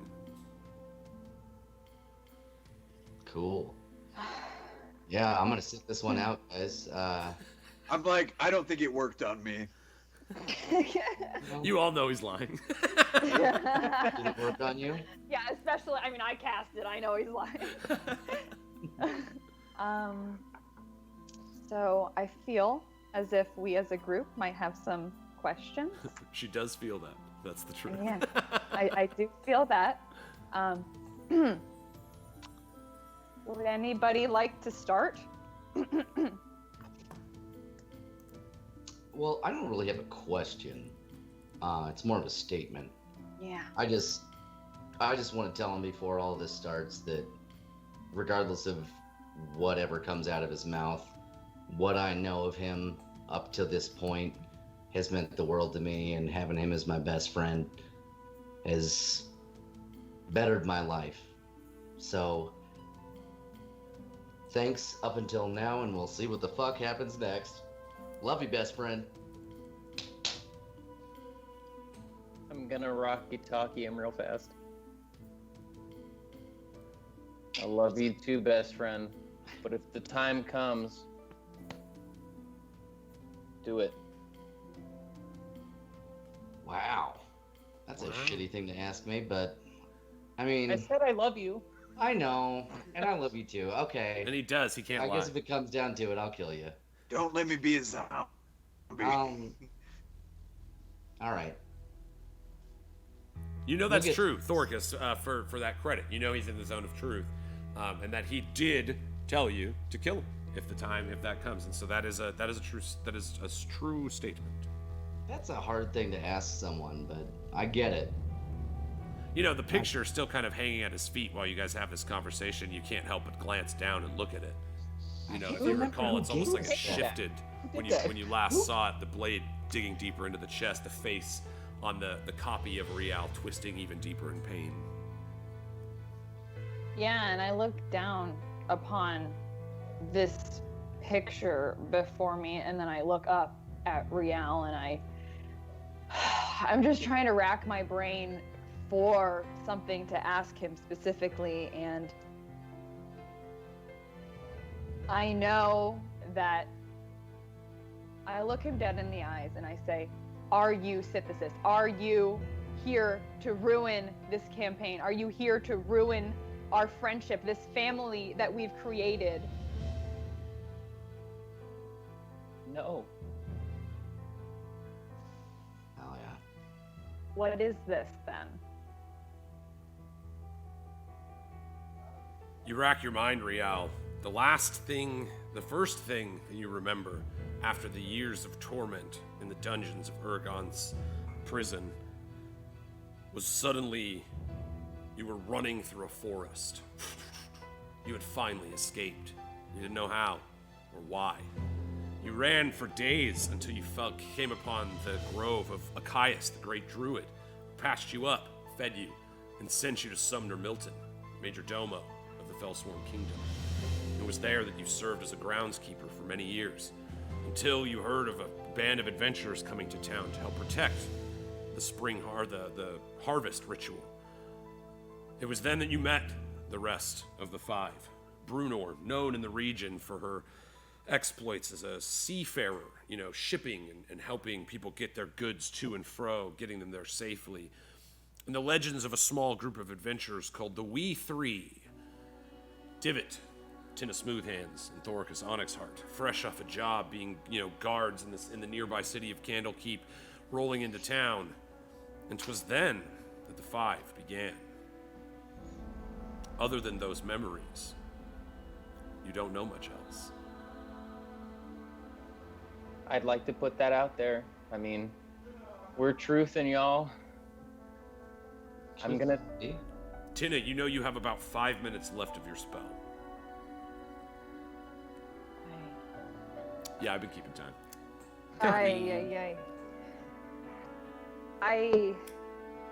I've asked this question of him time and time again, and I don't know what else there is to ask, and I look to him and I just want him to speak. I look and I say, just talk to me, like relate to me. Can we do something together?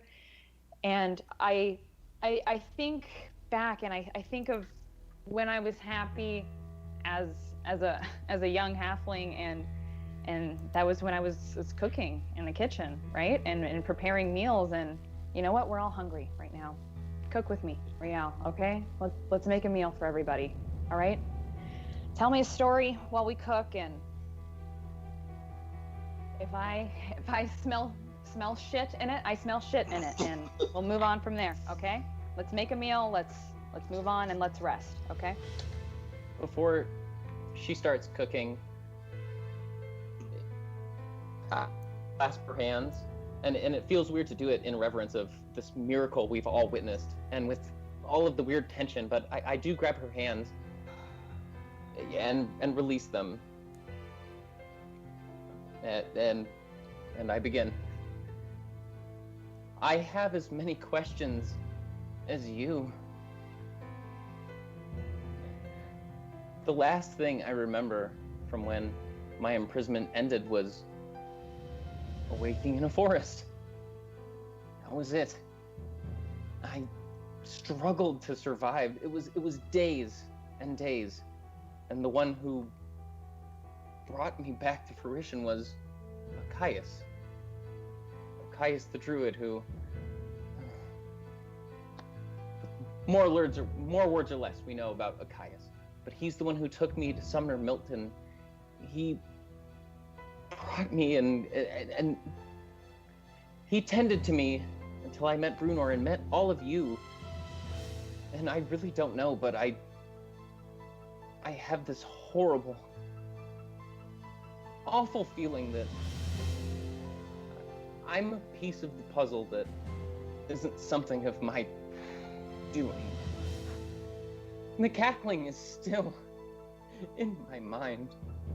What if Ergon set me free? What if... I don't want to be the corrupted. It's okay. Calm down. I fear you may be right. Unfortunately, thank you so much for sharing this with me, and I'm sorry, unfortunately, for what I thought in the previous. But and then I start chopping up I pull some onions out of my bag and find some leaves, and I start getting a stew going, you know, and Tynna, you find as you have needs for certain herbs that you don't have in your bag, the brambles so affected by your miracle, as they brought the fire twigs to you and brought branches to make torches with, so too do you see sprigs of fresh sage and rosemary fragrantly growing in a moment, almost at your beckon as you reach forward to them. And you begin going about, you know, especially recently as your power was Chauntea, you know, the harvest bringer, your preparations, your cooking has actually become a semi-magical and religious practice.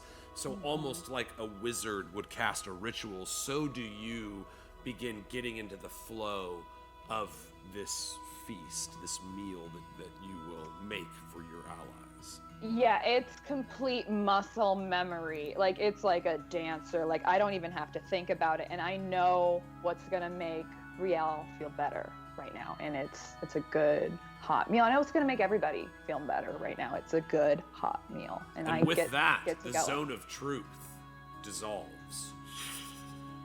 But you can know the words spoken both by Tynna Smoothhands and Rial Othravon in those 10 minutes were true. And Tynna goes about preparing a meal as she has before. And Thoricus starts scoping out a nice, comfortable place to sleep. And Brunor tends to some of the burns upon the scales of Brian's skin where the tentacles of the roper had squeezed tightly.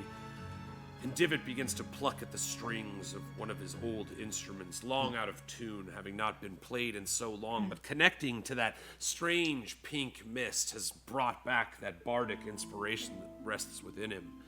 He thinks of new songs, new powers. He thinks of the dark acorn that he just put in his mouth.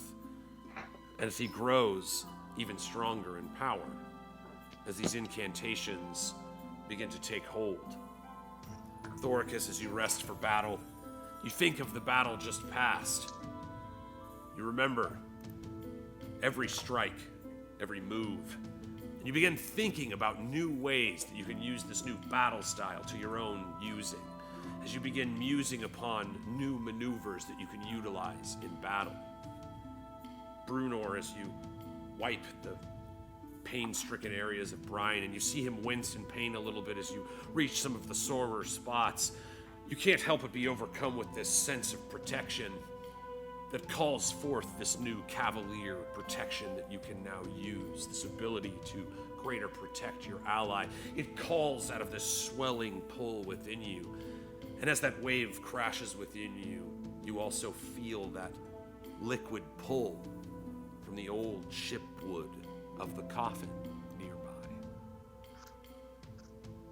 But basically, you all just leveled up, and now you have all your stuff.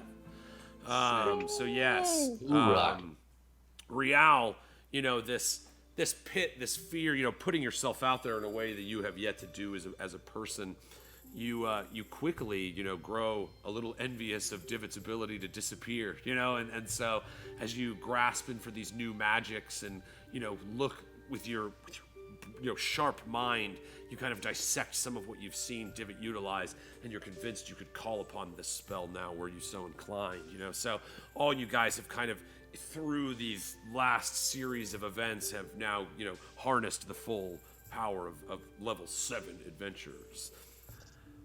But yes, you all, the meal is cooking. Yo, so I saw Tynna reach out and herbs and stuff just came to her. So I casually try the same thing because I want some something funky. So you hold your skeleton hand. She just little reaches out and you're kind of and you hold your hand and you see the twisting vines, once thicket and thorny, now just kind of smooth like snake skin, grinding against each other. No special thing is procured for you. Does not seem to answer to your magic. And I play it off like I was just stretching. However, you do feel a slight tickling from the pink mist on the other side. Okay, so I'm kind of drawn over towards that. You walk over again, this reinvigoration that you felt at the presence of this bardic, this seemingly a similar source of where your bardic energies come from, almost like it's the pure good stuff. You cannot help but take an empty vial, that you have, and scoop it in this pink mist. And at first it would seem like there's not enough material for it to capture, but as the vial scoops through the air, it solidifies inside. And you have this pure, glowing pink energy in a vial. Sick. Divot in his vials, man. A whole vial? Yeah. He's 2 types of an adventurer. I have my surprise face. Let me check back in for when we forgot about that vial. We'll see you in a couple weeks when Divot does something crazy. Oh my goodness. Can I? Okay, so it's Rial kind of by himself. Can I Can I kind of send Brian over to kind of give Real a little bit of like a boost of like, hey man, we're here for you. We got your back. Oh. Party ambassador, Brian the Dracodile. Yeah. You know, Real, you and Brian had a moment in Buraka when you were crowned the Dragon King. And he hasn't really had a chance to show off his real dragon wings, no longer the fake ones that were falling off nearly by the end of that last segment of adventure. And so you see as Brunor makes some strange hand gesture to him, which you're sure means something in whatever language they speak, you see Brian turn at you and his eyes well up, and he stands up with pride, and then you see him start dodging a little bit, like jumping back and forth, like trying to trick you, like see if, like, you can't catch me because I'm too slippery. And so you see him, he starts jumping back and forth, but with his wings, he's far more dexterous than before. He flaps a wing to one side and a gust of wind slides him, and his big thick tail digs in the ground and kicks up dust behind him. And so yeah, you see, it's almost like Brian's trying to play with you. Yeah, I need the dopamine boost. So, depending on how I roll, what I want to do is like try and do the same maneuver how I caught him, but he's so much thicker and wigglier now. I won't be able to. Yes, he's been So doing. it's one of those like I want to like grab him, but look up like, can't do it. Big hug. But it All right. depends if I can catch him. Yes. Ball's in his court. Here we go. Opposing dexterity checks. Brunor, can you go ahead and give me a Brian the Dracodile dexterity save? I think you'll just click on the word dex. Let's see. For Brian the Dracodile. And Dex. one for me. Yep. too. Bam. Click deck. Here we go. All right, you got Rial, you got a 10. Brian the Dracodile gets a 13. You see as Rial, you jump toward him, and you could swear that crocodile just smiled at you. You see a grimace and a shine in his eye as he pivots himself once more and does a complete 180 around you as the pivot point.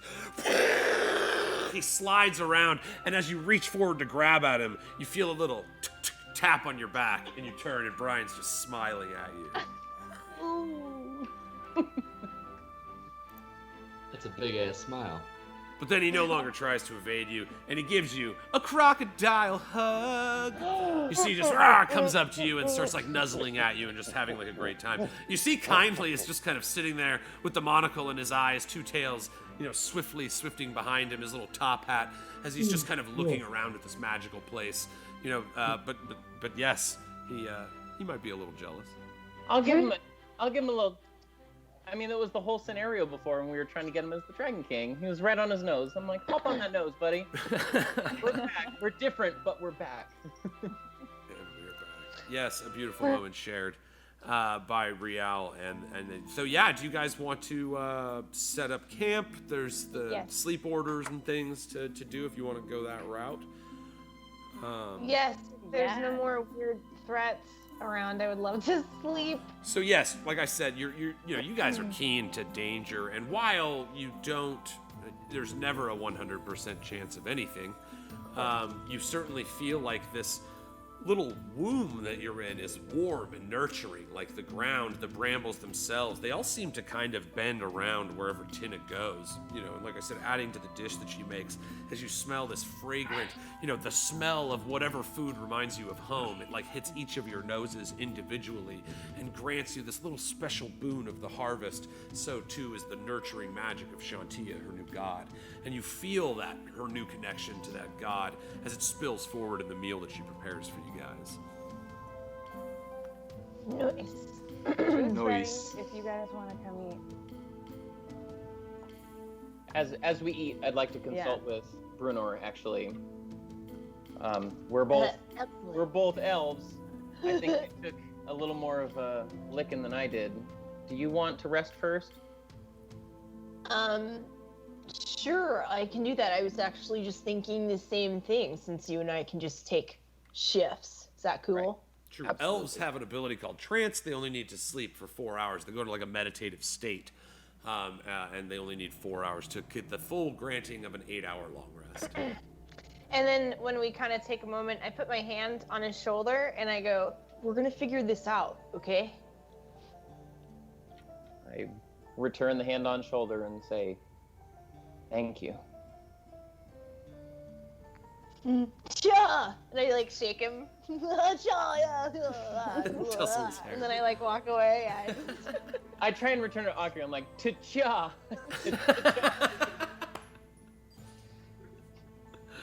Oh, I loved that. Okay, so let's get to the D&D of it all. Our long rest is an 8-hour period, so some of you don't have trance or cool things like that. Some of you don't need to sleep. I'm looking at you, David. So yes, the rest. Go ahead and give me the plan, and then we'll see how that goes. Yeah, I will. If I may, Brunor would probably like to do a rest, curl up next to her thick, wiggly boy, and take a good sleep after eating this delicious feast that Tynna made. Yes. Yeah, no problem. You set your dish down. You feel double full and ready for rest after just this series of insane events that you're one after the other. And again, the temperature just warm enough. It feels like you're already wearing a blanket. And so as you lay your head down, Brunor, you almost immediately just go into your little trance. Oh yeah. Yeah, I just...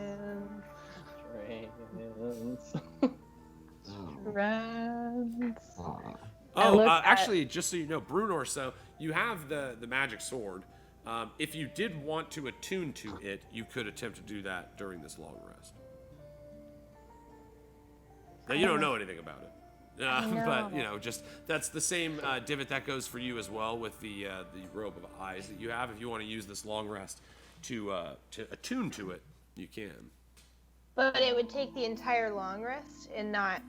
It's like an hour, just right? It's just an hour? Yeah. So I can take 1 hour of my rest for attunement? Yes.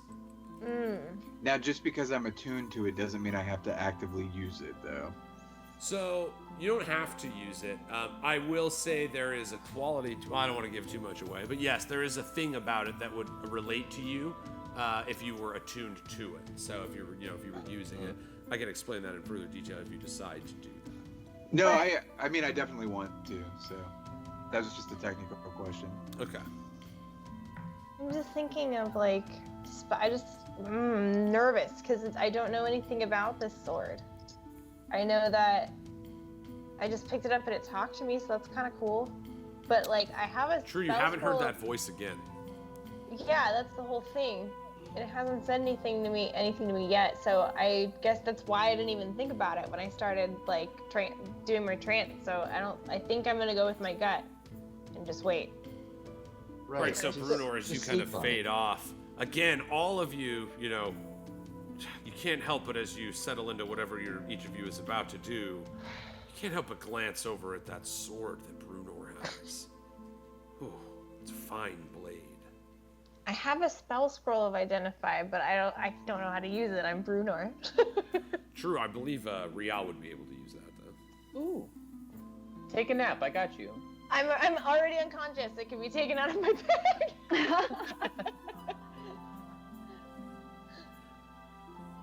I won't, no.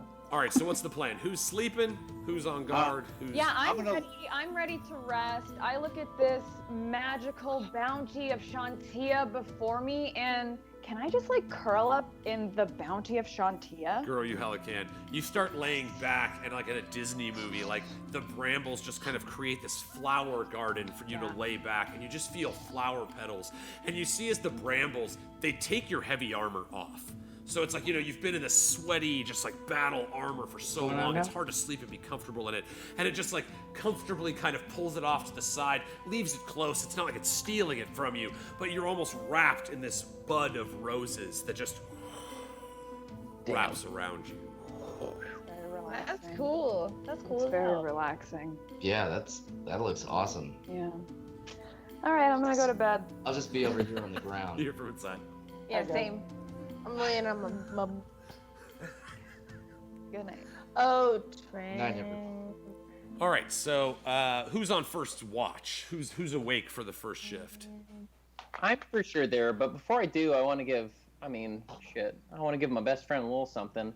I'm going to do a silent image, just to have like a Tanara laying there as well, if it's any sort of comfort. What? man. No. It's not. Shut up. Then That's roll so over. I off did it. base. Just roll over. Ignore it. What is? Do you even know me? God, dumb. See him waving his hand through the magic. Undo. No, I mean, don't. You already went to all the. You already cast the spell. I'm not trying to like push your gift away. Just it's fine. I'll go to sleep and it's gonna be fine. Thank you. Whatever. You see Thoricus like leans over on his side and he pulls the arm over him so that he's the little spoon. And he just softens. Now Thoricus, for a brief moment, you're aware of something I don't think anybody else is, but this is the first sleep that you've had since your hand was not fused to a giant axe. Oh man. And so your is fingers, they settle hard. into the golden ground like beach sand, and you just feel as if the warm earth kind of lets you sink in about half an inch and just kind of gives your body a hug, just like one of those. And yeah, so Thoricus, you quickly fall asleep as well. But not a dirt nap, right? Yeah, that's it. You're dead. No, I'm kidding. Just like, I know I'm sleeping and I'm kind of in the ground, but it's not a dirt nap. Like, I'm not dead, right? And All right, so Divot and Rial are awake, correct? Yes. Yeah, I'm just gonna pop onto that little island in the middle of the pink stuff and get to know my cloak. Nice. So yeah, we'll go ahead and do that right now, Divot. You, it takes an hour. You kind of, when you step on the pink mist, that kind of allows you to walk on the top of it as you go back over to that pedestal, the staircase leading up to the pedestal with the 5 strange stones on the ground. You kind of stand around right at the center of the pedestal and look, and the mist kind of swirls around you, and you feel yourself kind of flowing with it. And you watch as it kind of lifts this robe, covered with all these eyes that seemingly move of their own accord from time to time. And you remember, now that you're wearing it, it's not as scary, but you do remember there was a time where you were invisible and you felt like every eye on this robe was staring directly at you. And so that feeling, that emotion is what you try to harness in on, where you try to draw the magical energy from this robe of eyes. So here it is, Gus. I'll give you the skinny, and then I can always update this later too, just so you know what it is, though. So the robe is adorned with eye-like patterns while you wear the robe. So if you're wearing it, Divot, you gain the following benefits. So if you want to take it off, you can. You can be attuned to it and take it off, and still not have to do this. The robe lets you see in all directions, Nice. and you have advantage on perception checks that rely on sight. Okay, so to see things, suddenly you're keenly aware of the world in a 360-degree space. You have dark vision out to a range of 120 feet. You can see invisible creatures and objects, as well as see into the ethereal plane out to a range of 120 feet. The eyes on the robe cannot be closed or averted. Although you can close and avert your own eyes, you are never considered to be doing so while wearing the robe. So basically, like, if your vision is involved, it's always going to affect you.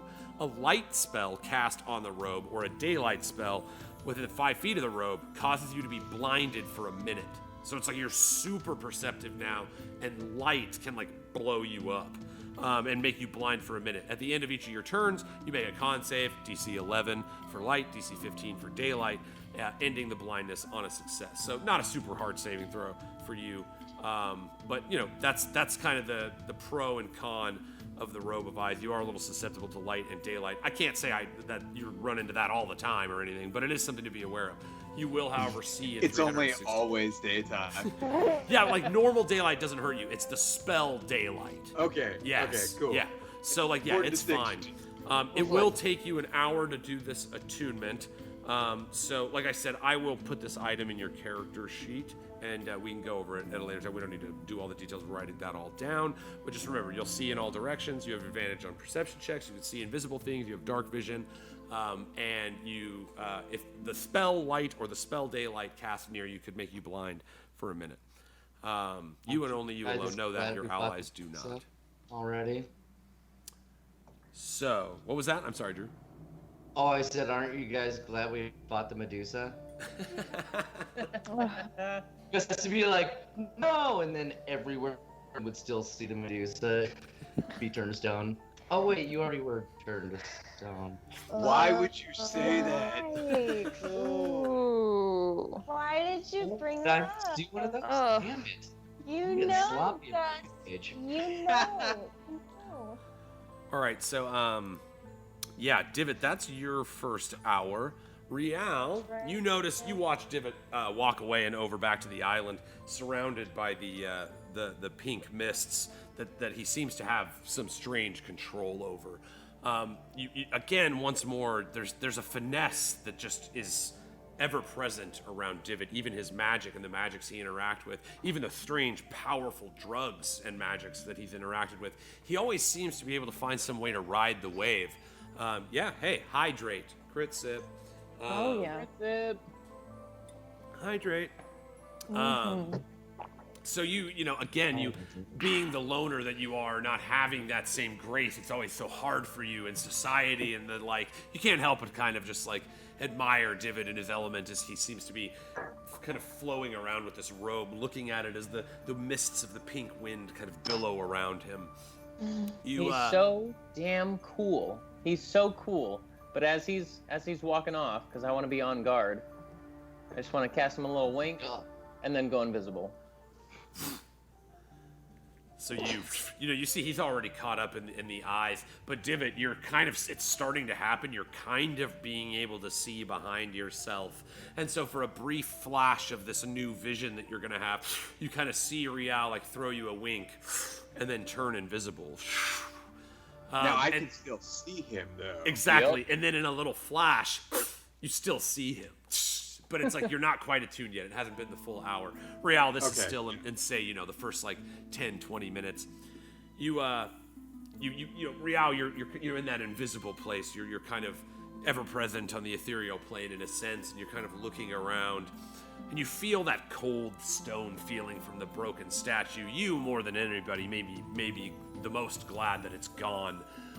You certainly, again, Rial, the truth of your character as showed by the zone of truth, it's like that is your absolute truth. You do not know what this association is between you and he, and so you feel that overwhelming sense to protect your group, to be the ever-present guard, and you're just you kind of keep your eyes out. Go ahead and roll me a d20. Can kindly still see me? France. Is that a thing while I'm invisible? Can kindly still see me? Is he just kind of like... Yeah, Kindly can still see you. Kindly exists in that kind of weird place as well. So you see he kind of looks up at you and seems kind of pleased that you're playing in one of his favorite playgrounds. Okay. So yeah, you kind of like move around. You see the brambles. Everything close to where Tynna is seems to be blooming even more. As the rest of the room seems to be wanting for the draw of her energy right now. As you see the roses and stuff, they don't wither and die or anything, but they begin kind of fading down in intensity and color on the other side of the room. But everything is still and quiet. You look around, you can't help but think of Esmeralda. The feeling of her wrapped on your shoulder, feeling her bones break, the ripple of that reaction echoing through your own body as you look back and saw this strange child transformed into an abomination. What has become of this child? The last you saw her, the tracks led to the island. They disappeared in the river. And so you, with your keen, perceptive ability, you spend the next hour looking around, making sure that everything's safe. And you don't find anything.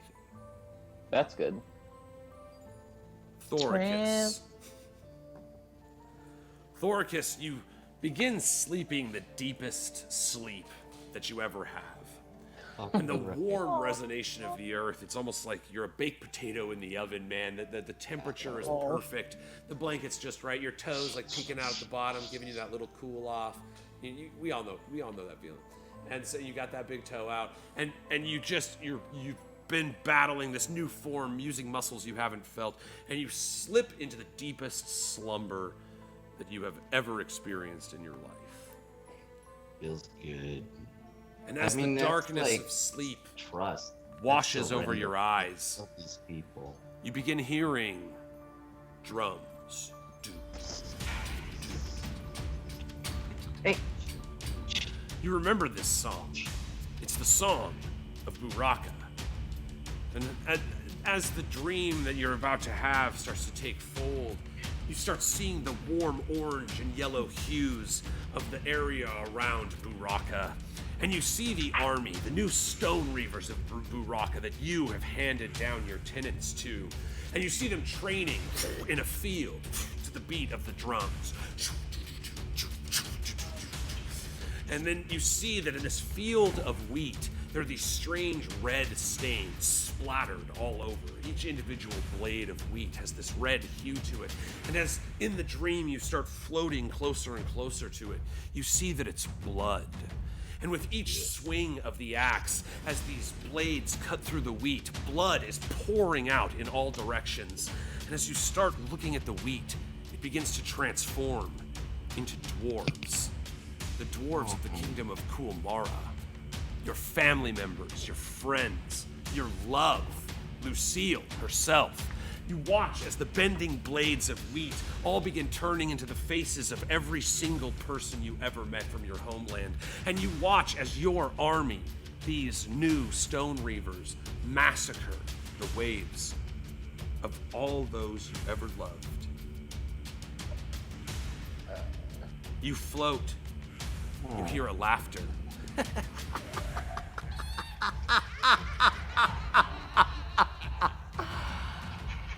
Divot, the hour is up. You suddenly, like sliding your hand into a perfectly made glove, you feel yourself connect to the magic of this jacket, this robe that you've now cut down. Now it's a sweet vest of eyes. And suddenly, you are aware of the world in 360 degrees. And as your vision beyond your peripheral begins to expand, and you become mindful of things all the way around you, staring only forward, you now see things even behind your shoulders, all coming to a fixed point behind you. As this image behind your back fills, you see Rial hiding in invisible darkness, the magic of invisibility. He prowls around, looking for villains or creatures that may attack you while you sleep. But you also notice a hideous old woman with her hand placed on the forehead of Thoricus Onyx Heart. You see gray strands of hair trickle down and a giant wart upon her nose, a twisted, sinister smile with crooked, missing, empty mouth. She is channeling this strange energy from the mind of Thoricus. Trance.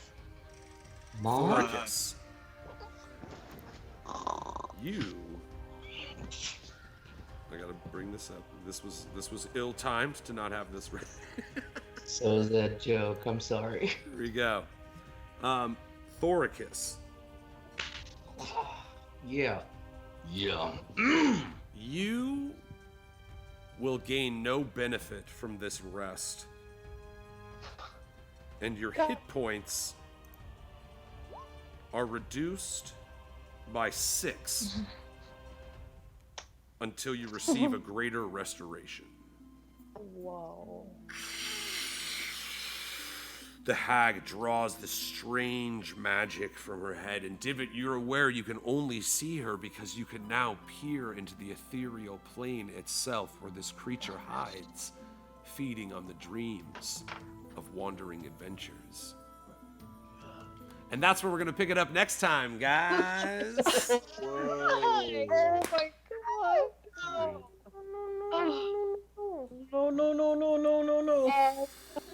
What? Here, I'm not gonna sleep at all. Oh well. Oh man. Oh. I love you guys. I love playing D&D with these human beings. I love hanging out and watching us play D&D with you guys. Please, definitely, if you like this show, come kick it on the Discord. The buds themselves are their own treat, but sometimes we'll be bouncing around in there, and we like to have a good time. We might be doing dance parties. We might be doing smokeouts. Definitely get on that Discord. We're going to be doing some weird, fun shit in there. I can just feel it. So, thanks so much to my amazing players. That was fucking a thrill as a Dungeon Master to play, and I love you guys from the bottom of my heart. Thanks to all of you guys for hanging with us, giving us your time. We're here every Tuesday at 8 o'clock on Twitch. We then drop this sesh on our YouTube channel, youtube.com/ArtHardStudios, every Friday at 4:20. This has been an absolute pleasure for me. I fucking love you guys, and I cannot wait to get back and do this again next week. So until then, we got a little ritual we like to do around here. Maybe you've heard about it, maybe you haven't, but we like to take a lighter, like this bad boy right here, that says, "In pizza we crust." And we like to hold it up and go, lighters up. Thanks for playing fucking D&D with us, guys. When will he get his nap? Let Thorkus nap. Never. He'll It's nap fine. I in thought our your- new ritual was gonna be, let's just fuck through. I Oh. thought that was gonna be the new ritual. Instead of saying lighters up, we just be like, all right, everyone, you ready? Fuck.